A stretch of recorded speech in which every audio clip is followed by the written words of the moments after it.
എന്ന വിഷയമാണ്. ഇതിനായി ഞങ്ങൾ 3 പേരടങ്ങുന്ന ഗ്രൂപ്പ് രൂപീകരിച്ചു. ഗ്രൂപ്പിൽ ചർച്ച ചെയ്ത ആശയങ്ങളെ സംയോജിപ്പിച്ചുകൊണ്ട് ഞങ്ങൾ കണ്ടെത്തിയ നൂതന ആശയം ഹൈഡ്രോ സോളാർ പവർ ഡാം എന്നത്.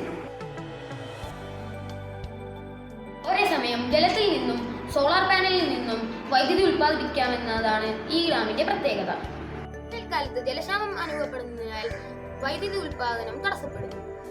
ഡാമിലെ ജലത്തിന് മുകളിൽ സ്ഥാപിച്ചിരിക്കുന്ന ഫ്ലോട്ടിംഗ് സോളാർ പാനലിലൂടെ വേനൽക്കാലത്ത് വൈദ്യുതി ഉൽപ്പാദിപ്പിക്കാൻ സാധിക്കുന്നു.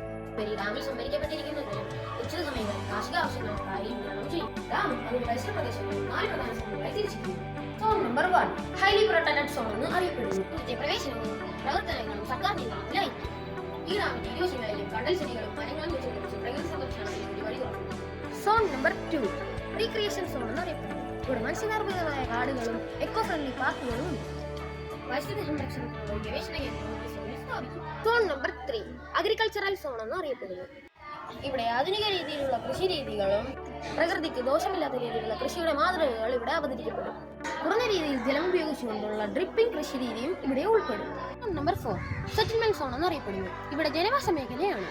ഈ സോണിലെ നിർമ്മാണ പ്രവർത്തനങ്ങൾ സർക്കാരിന്റെ നിർദ്ദേശമനുസരിച്ചായിരിക്കും. എല്ലാ വീടുകൾക്കും ഗ്രീൻ റൂഫ് നിർബന്ധമാക്കും.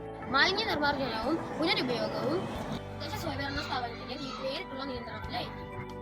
സുരക്ഷാ സംവിധാനം പ്രകൃതി ദുരന്തങ്ങൾക്ക് മുന്നറിയിപ്പ് നൽകാനുള്ള അലാം സംവിധാനവും അടിയന്തര സാഹചര്യങ്ങൾ നേരിടാനുള്ള സുരക്ഷാ സംവിധാനങ്ങളും ഓരോ വർഷവും ഡാമിന്റെ പ്രവർത്തനങ്ങൾ വിലയിരുത്തി കേന്ദ്ര സംസ്ഥാന സർക്കാരുകൾക്ക് റിപ്പോർട്ട് സമർപ്പിക്കും.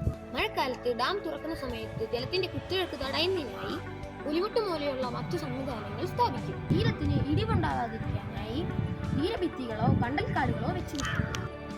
പ്രത്യേക പരിഗണന നൽകുന്ന മേഖലകൾ ഇതിനോടുയർന്നുള്ള കാർഷിക പ്രവർത്തനങ്ങൾക്കും മറ്റു പ്രവർത്തനങ്ങൾക്കും തദ്ദേശവാസികളായ ജനങ്ങൾക്ക് കൂടുതൽ പരിഗണന നൽകുന്നു.